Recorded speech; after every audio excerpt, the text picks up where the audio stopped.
जय श्री राधे। पूज्य श्री सद्गुरुदेव भगवान के चरणों में प्रणाम। पूज्य श्री चक्र जी का जीवन चरित्र। अद्भुत आस्था।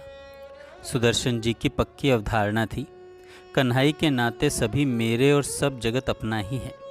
समय समय पर जो भी करना आवश्यक होगा वह कन्हई ही करेगा। उससे सशक्त और बड़ा व्यवस्थापक भला है ही कौन।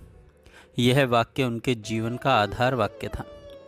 वर्ष 1943 में श्री प्रभुदत्त ब्रह्मचारी जी ने अखिल भारतीय संत सम्मेलन करने का निश्चय किया।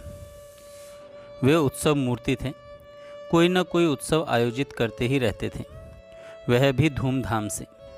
भारत के धर्माचार्यों एवं प्रसिद्ध संतों को एक मंच पर एकत्रित करने का काम जटिल तो है ही।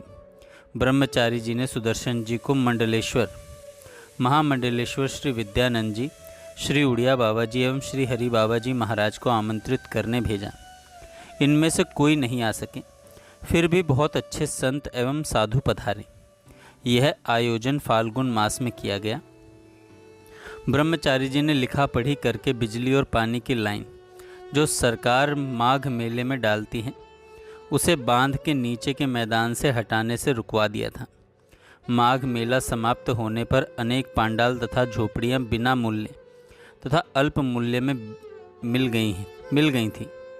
उन्हें उठवाकर उत्सव के स्थान पर लगवा दिया। केवल रसोई घर और गोदाम टीन शेड में बनाए गए थे। उत्सव का मुख्य भाग था अखंड संकीर्तन। व्यवस्था ऐसी की गई थी कि रात दिन कीर्तन मंडप में 108 मृदंग अवश्य हों। इतने मृदंग होंगे तो कुछ झांझ वाले भी होंगे। अतः 125 कीर्तन करने वाले के 4 दल थे। प्रत्येक दल को 3 घंटे दिन में एवं 3 घंटे रात्रि में कीर्तन करना था। कीर्तन करने वाले 500 थे। इनमें अतिरिक्त आगत संत, विद्वान एवं सेवक शिष्य भी थे। सुदर्शन जी ने संकीर्तन भवन के पास ही झूंसी में एक 3 कोने की कच्ची कुटिया बनवा ली। मिट्टी की दीवारें और खपरेल की छाया, किंतु फर्श सीमेंट का था। ये प्रातः 8 बजे झूंसी से गंगा पार करके आते और कार्यालय में बैठे रहते, सायंकाल 5 बजे लौट जाते थे। इन्होंने किसी विशेष सेवा का दायित्व नहीं लिया था। उत्सव के बीच में एक दिन झूंसी से आने पर प्रभुदत्त ब्रह्मचारी जी सुदर्शन जी से आकर बोले, गेहूँ किसी भी भाव मिल नहीं रहा है। अपने यहाँ केवल शाम के उपयोग का आटा है। मैंने प्रयत्न करके देख लिया है पर सफलता नहीं मिली। सुदर्शन जी ने विश्वास एवं दृढ़ता से कहा, इतने सत्पुरुष आए हैं, ऐसा भव्य कीर्तन हो रहा है, तो सर्वेश्वर क्या इसे आटे के अभाव में भंग हो जाने देंगे? आटे की व्यवस्था की बात है, बस अपना व्यवस्थापक तो कन्हई है। पता नहीं ब्रह्मचारी जी ने क्या समझाया। इनके भरोसे पर खजांची को कहा, इन्हें जितना रुपया चाहिए दे देना, इन्हें जितना रुपया चाहिए दे देना। कहकर ब्रह्मचारी जी तो चले गए। उत्सव में अवकाश था ही कहाँ उनके पास। इधर कहने को तो सुदर्शन जी कह गए, किंतु कहकर भूल भी गए। यदि स्मरण भी रखते तो क्या कर लेते। आटे की कौन सी व्यवस्था उनके पास थी। व्यवस्था सुदर्शन जी के पास भले न हो, सर्वेश के पास तो थी ही। वे अपने जन की बात कैसे व्यर्थ होने देते। शाम को झूंसी जाने को निकले ही थे। कार्यालय से कि एक बड़ी सी मोटर गाड़ी इनके सामने खड़ी हो गई। उसमें से एक अंग्रेज सैनिक अधिकारी उतरा। उसकी वर्दी पर 3-4 सितारे लगे थे। उसके पीछे 3 सैनिक और उतरे। वे सब भी अंग्रेज एवं एंग्लो इंडियन थे। यहाँ फोर्ट के समीप इतना शोरगुल क्यों हो रहा है?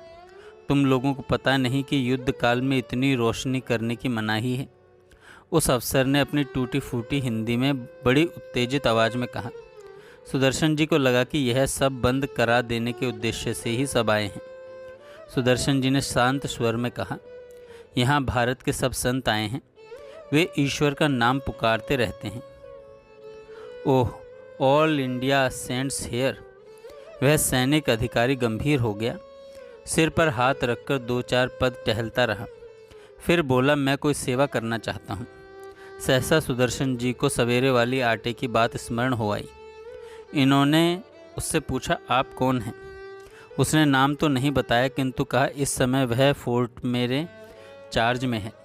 सुदर्शन जी ने कहा, हमारे पास इन संतों को खिलाने के लिए आटा नहीं है।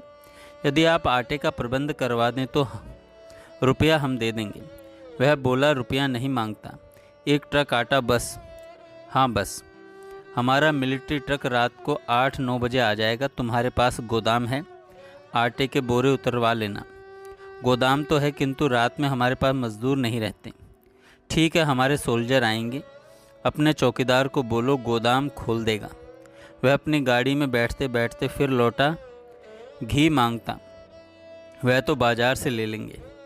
नहीं, 10 टीन घी भी। फिर कार की ओर जाकर लौटा, केरोसिन ऑयल, यहाँ बिजली है? कहने पर भी बोला, 5 टीन केरोसिन ऑयल। वह अपनी कार में बैठकर चला गया और सुदर्शन जी झूसी चले गए। सवेरे 8 बजे लौटे तो चौकीदार ने डरे स्वर में कहा, बाबू, रात में मिलिट्री वाले ट्रक लेकर आए थे, ज़बरदस्ती गोदाम खुलवा कर उसमें आटे की बोरियां लगा गए हैं। सुदर्शन जी को अपनी भूल ज्ञात हुई। चौकीदार को बिना कुछ कहे ही झूसी चले गए थे। उसी समय चौकीदार के जाने के बाद ब्रह्मचारी जी आए और सुदर्शन जी से पूछा, आटे या गेहूं का कुछ प्रबंध हुआ? चलिए गोदाम देखें। दोनों ने आकर आटे की बोरियां देखी। कहाँ से आया? आकाश से बरसा, सुदर्शन जी बोले। गिनने पर पता चला 250 बोरी आटा, 10 टीन घी, 5 टीन मिट्टी का तेल।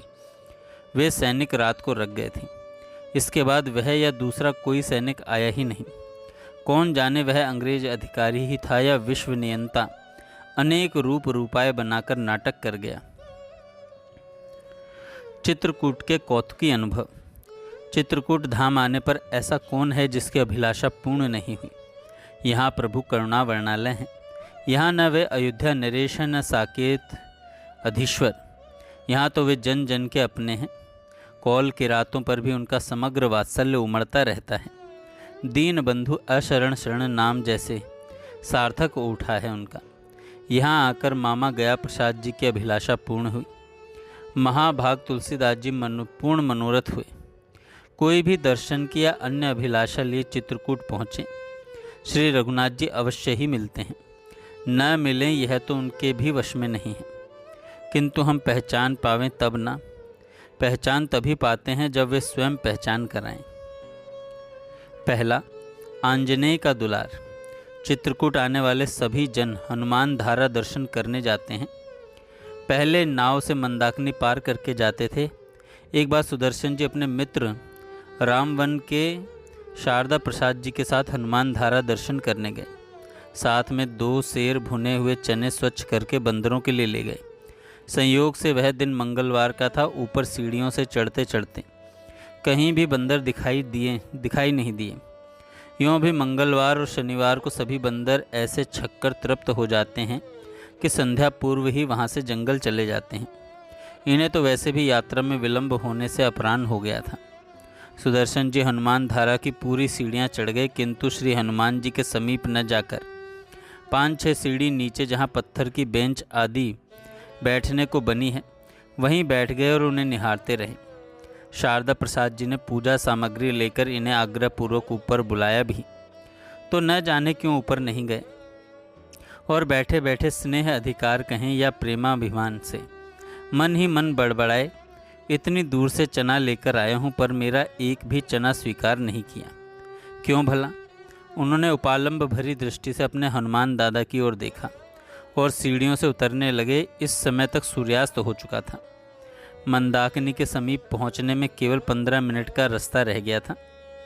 संध्या के पश्चात अंधकार का झुटपुटा भी होता जा रहा था। साथ के मित्र शारदा प्रसाद जी लघुशंका के लिए 15-20 कदम पीछे रह गए थे। सहसा स्वर्ण रोमा कनक कपिश मानवाकार कपि सामने के वृक्ष से उतरे और एक हाथ से सुदर्शन जी का हाथ पकड़ा और दूसरे हाथ से झोली से एक मुट्ठी चने निकालकर मुख में डाले। सुदर्शन जी प्रेम, श्रद्धा और आदरपूर्वक इन्हें निहारते ही रह गए। जब 2 मुट्ठी चने खा चुके थे तब कहीं सुदर्शन जी ने पीछे मुड़कर शारदा प्रसाद जी को पुकारने को इसलिए देखा कि वे भी दर्शन कर लें। उनकी ओर दृष्टि हटते ही पवन तनय तो हाथ छोड़कर वहीं के वहीं अंतर्ध्यान हो गए। सुदर्शन जी सब चने समीप ही चट्टान पर डालकर 4 कदम बढ़े होंगे। तब तक तो बंदरों का पूरा समूह कूदते हुए आया और चने खाने में जुट गया। जीवन में अनेक बार उनके हनुमान दादा ने उनका मन रखने की ऐसी लीलाएं की हैं। जय श्री राधे। आगे हम कल सुनेंगे।